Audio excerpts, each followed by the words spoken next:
आज बहुत महत्वपूर्ण दिन है और वह है देव उत्थान एकादशी।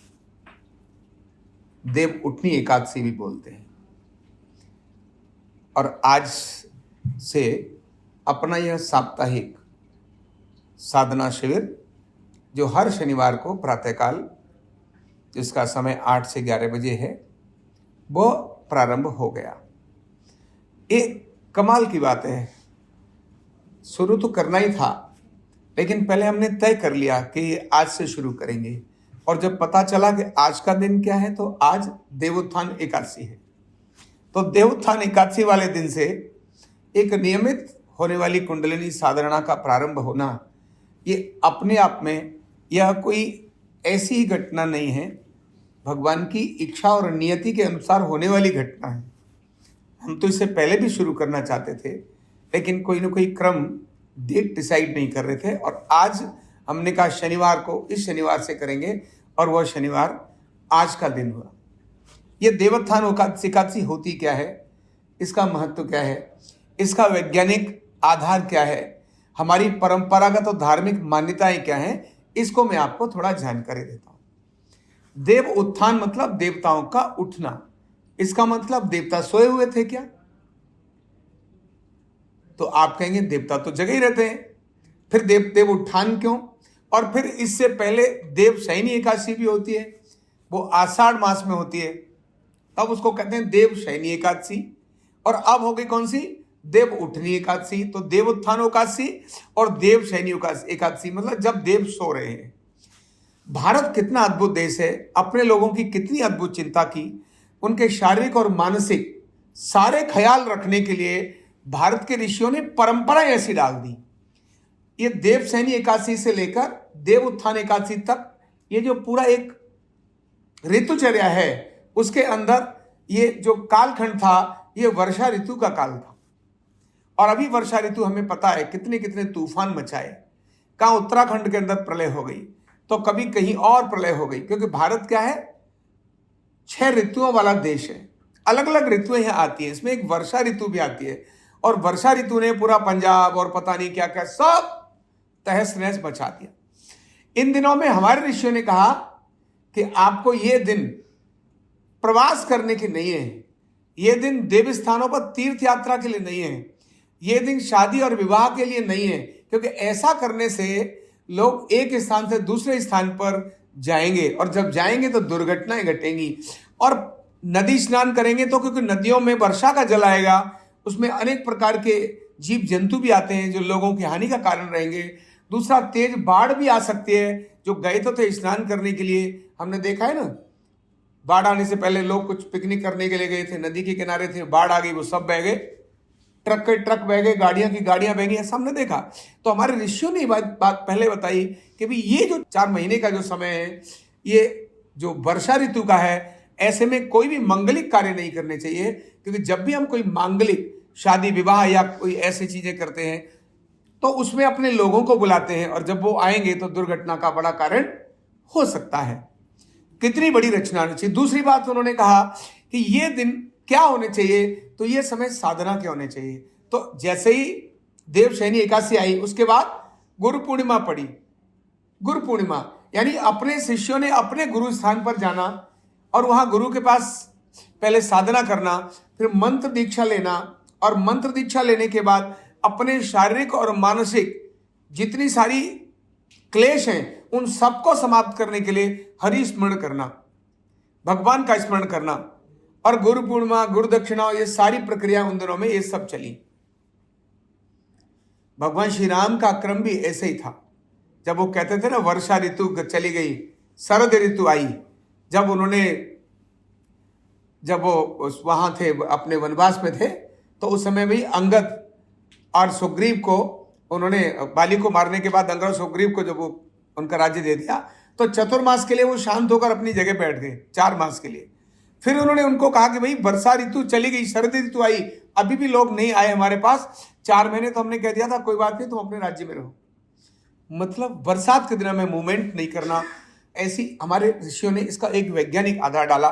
साथ में ये समय ऐसा होता है जब आपको बैठकर साधना करनी चाहिए, आपको, क्योंकि बहुत सारे काम नहीं होते, आज तो हम अलग तरह के व्यवसाय चीजों को लगे होते हैं, नौकरियों में लगे होते हैं, लेकिन तब जो व्यापार खेती के जो व्यवसाय थे वो सीमित हो जाते थे और इसीलिए उस समय साधना और इस सारी प्रक्रिया को रखा जाता था। अब इसके पीछे कथा जो जोड़ी उन्होंने, जो हमारे बीच में घटना घटाई, वो कहा हमारे 3 प्रमुख देव हैं, ब्रह्मा, विष्णु और महेश। हम जब भी कोई मांगलिक कार्य करते हैं तो इसमें भगवान विष्णु का स्मरण करते हैं। विष्णु तो विष्णु विष्णु विष्णु इस प्रकार की शब्द बोलने के बाद आगे की प्रक्रिया सारे मंत्रों की करते हैं। भगवान विष्णु हमारे सभी कर्मकांडों के प्रमुख देवता हैं और वो आकर धरती पर अपनी लीलाएं करते हैं। राम के नाम से, कृष्ण के नाम से, अनेक अवतारों के नाम से उन्होंने लीला अपनी की है और उन्होंने कहा कि जैसा मैं कर रहा हूं वैसा तुम करो। भगवान शिव जैसा कर रहे हैं वैसा नहीं, उन्होंने मानव की लीलाएं ली। भगवान शिव ने मानव की लीलाओं को धारण करके लोगों को आकर अपने उदाहरण नहीं दिए।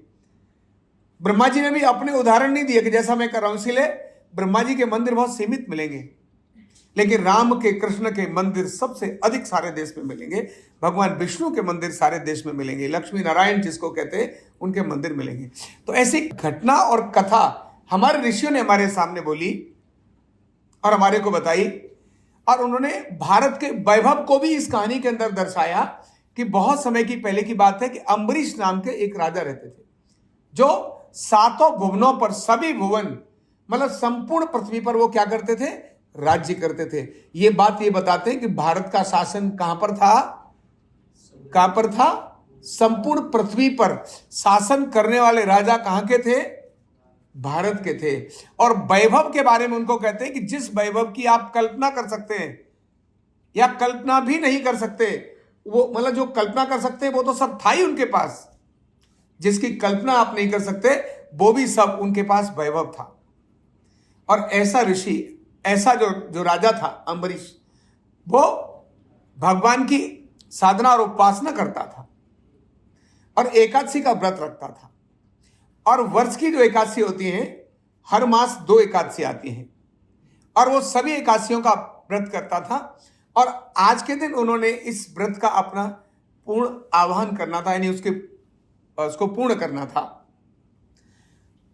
तो यज्ञ करना सारा करना, ये सारी प्रक्रिया चल रही थी। और क्योंकि जैसे आज इस बार हुआ ना कि एकादशी 1 तारीख को या 2 तारीख को है, ये कभी भी ऐसा होता रहता है क्योंकि हम सूर्य और चंद्र की गणना के हिसाब से चलने वाले लोग हैं। हम रात के 12 बजे से रात के 12 बजे तक चलने वाले लोग नहीं हैं। हमारी गणना हमारे ग्रहों की गणना के आधार पर हमारी काल गणना है। हमारी गणना तुक्का लगाकर किसी की कॉपी पेस्ट करने वाली गणना नहीं है। सूर्य और चंद्र किस प्रकार के अपनी प्रक्रिया लेते हैं, हमारे ग्रह किस प्रकार के मूवमेंट करते हैं, उस तरह से हमारी तिथियां और ये सारी चीजें निर्धारित होती हैं। तो एकादशी का दिन जो था, जैसे अभी हुआ कि आज प्रारंभ हो रहा है, लेकिन देर से प्रारंभ हो रहा है और कल थोड़ा देर तक रहेगा। उस समय आज प्रारंभ होकर अगले दिन सुबह थोड़ा जल्दी समाप्त हो रहा था। राजा अम्बरीश जो थे, उन्होंने अपनी जब समापन का समय आया तभी ऋषि दुर्वासा, उन्हें पता चला कि ऋषि दुर्वासा इस समय पास में ही है। उन्होंने उनको निवेदन और प्रणाम किया, हे ऋषिवर, आपसे और विद्वान इस दुनिया में कौन है, इस समय पर पृथ्वी पर कौन है, अगर आप आकर मेरे इस व्रत का पानायन करें, समापन करें तो बहुत बड़ी बात होगी। उन्होंने कहा ठीक है, करेंगे। अब ऋषि दुर्वासा तो अपने स्टाइल से चलने वाले व्यक्ति, और दुर्वासा मतलब बहुत ही तपस्वी तो बहुत बड़े थे ही, बहुत बड़ा तप था उनके उसमें। तो उन्होंने कहा कि ठीक है, अब प्रातःकाल उन्होंने कहा एक काम करता हूं, मैं अपने शिष्यों के साथ स्नान करके उस समय पर आता हूं। अब स्नान करके उन्होंने जब आना था तो उस समय पर एकादशी का समय खत्म हो रहा था, द्वादशी के समय जा रहे थे। तो राजा के सामने बड़ा संकट था कि अभी ऋषि दुर्वासा आए नहीं है और मुझे अपना इस व्रत का पारायण करना है। मैं अगर पारायण करूं तो कैसे करूं, मैंने उनको कहा बिना उनको कुछ ग्रहण कराए मैं अपना व्रत कैसे खोलूंगा, ये संभव नहीं हो रहा है। और इधर समय बीत जाएगा क्योंकि वो तो अभी नदी स्नान करने के लिए गए, उनको तो ज्यादा समय लग जाएगा।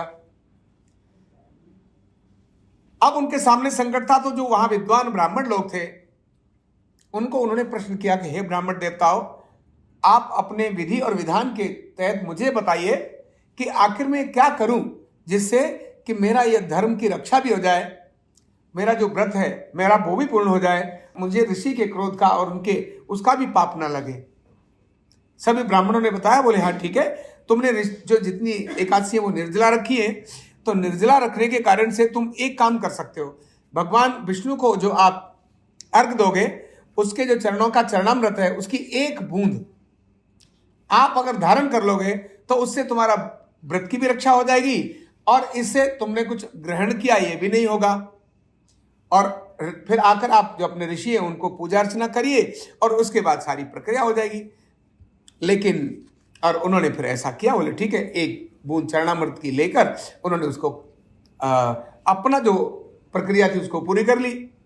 अभी जब वो स्नान कर रहे थे, ऋषि दुर्वासा तो बहुत बड़े विद्वान थे, अंतर्यामी थे, जैसे उनको ध्यान में आया, अरे ये तो राजा ने मेरे आने से पहले ही व्रत खोल लिया, उनको उस समय बड़ा क्रोध आया और क्रोध आते ही उन्होंने एकदम बड़ी जोर, मतलब उसी समय कहा कि अच्छा राजा तूने मेरा अपमान किया है, मैं अब तेरा देख क्या करता हूं। और उन्होंने उसी समय पर एक विशाल दैत्य का रूप धारण, मतलब किस दैत्य को प्रकट किया और उसको कहा कि जाओ राजा को समाप्त करो, अग्नि से सब तरफ आप ध्वस्त कर दो। अपनी शक्ति से अग्नि का एक ऐसा भयंकर प्रारूप प्रकट किया जिसको उस अम्बरीश का पूरा शासन ध्वस्त करने के लिए, उनके सामने उनको ध्वस्त करने के लिए वो प्रकट हो गया। जब वो वहां प्रकट हुआ तो तुरंत राजा अम्बरीश को ध्यान में आ गया, ओ ये जो मैंने जल ग्रहण किया है इससे दुर्वासा ऋषि मेरे से क्रोधित हो गए और उन्होंने अब मेरे को खत्म करने के लिए ये सारी प्रक्रिया रची है। तो उन्होंने कहा मैं अब तो कुछ कर नहीं सकता, मैं तो भगवान का साधक हूं, भगवान का उपासक हूं, जो करेंगे वो सब वही करेंगे।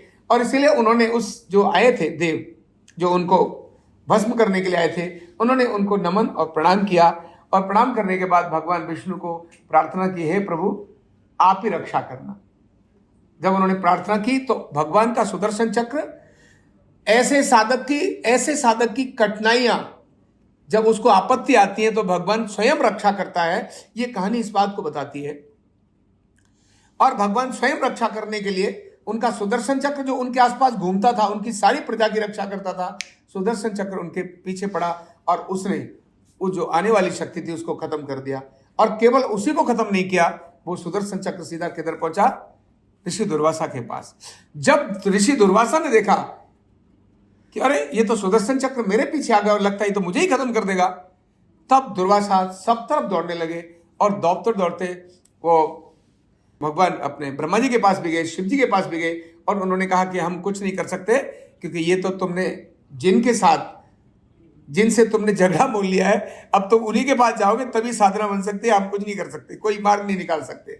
उन्होंने यानी मतलब यहां एक बात बड़ी महत्व की समझ आती है कि जो बड़े प्रबुद्ध लोग होते हैं ना, जो समझदार लोग होते हैं, और ऐसे किन्हीं बड़े 3 लोगों में से किसी एक व्यक्ति का किसी ने अपमान कर दिया तो वो 2 लोग शेल्टर नहीं देते उसके, डोंट वरी मैं हूं, कौन है वो दे रहा मैं देखूंगा, नहीं, वो ऐसा नहीं करते। वो कहते हैं देखो तुमने जिसका अपमान किया है ना, तुमने जिसके साथ झगड़ा किया है ना, तुम उसी के पास जाओ, वही तुम्हारा समाधान करेगा। करने को तो ब्रह्मा जी भी कर सकते थे और शिव जो सृष्टि के सब कुछ है वो तो बहुत कुछ कर सकते थे, लेकिन उन्होंने कहा नहीं भाई हम कुछ नहीं कर सकते, तुमने जिनसे पंगा लिया उन्हीं के पास जाओ। कितनी बड़ी एक संदेश इसके अंदर छुपा है। शेल्टर नहीं दिया, ताकत थी तीनों, लेकिन उन्होंने कहा नहीं तुमने उनसे लिया ना, जाओ उनके पास। और अल्टीमेटली दुर्वासा ऋषि स्वयं भगवान विष्णु के पास जाते हैं और कहते हैं प्रभु मुझे बहुत अच्छा नहीं लग रहा, मुझे ग्लानि हो रही है और मैंने ये जो कुछ किया है वो आप मुझे क्षमा कर दिए और मुझे इसकी रक्षा करिए। उन्होंने कहा मैं भी कुछ नहीं कर सकता। विष्णु जी क्या बोले, मैं भी कुछ नहीं कर सकता, तुमने जिसके कारण ये तुम्हारे पीछे पड़ा है उसके पास जाओ, वही तुम्हारी रक्षा कर सकता है। कितना बड़ा संदेश है। अपने व्यक्ति पर ट्रस्ट करना, ये इसमें से देखने को मिलता है।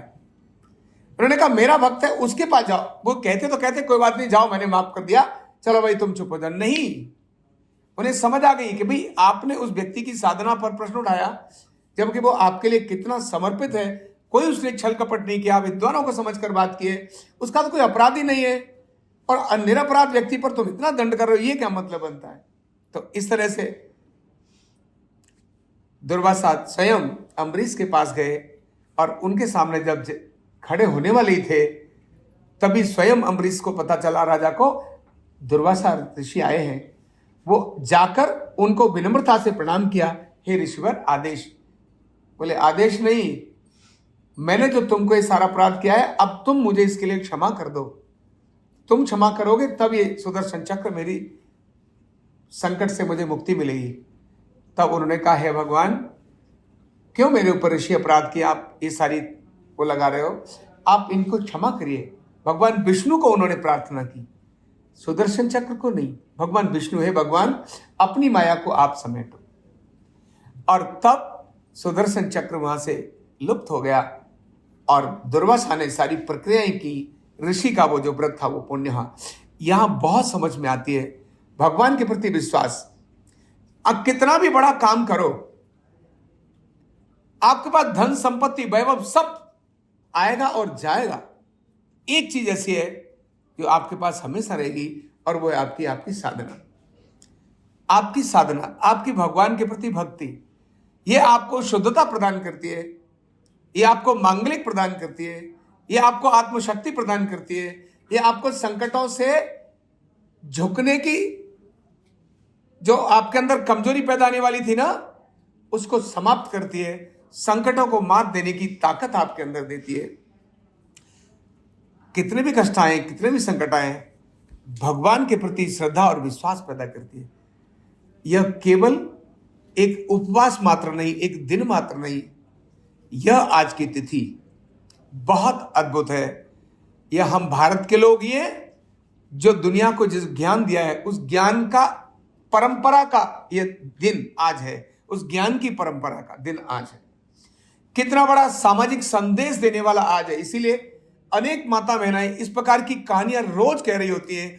अगर उनका यह भाव भी समझ लें कि आखिर ऐसा हुआ क्यों, इसकी वैज्ञानिकता क्या है, इसकी सामाजिकता क्या है, इसकी परंपराएं क्या है, इसकी धार्मिक मान्यताएं क्या है, अगर उन्हें यह ध्यान में आए तब इसका और अच्छा उपयोग हो गया।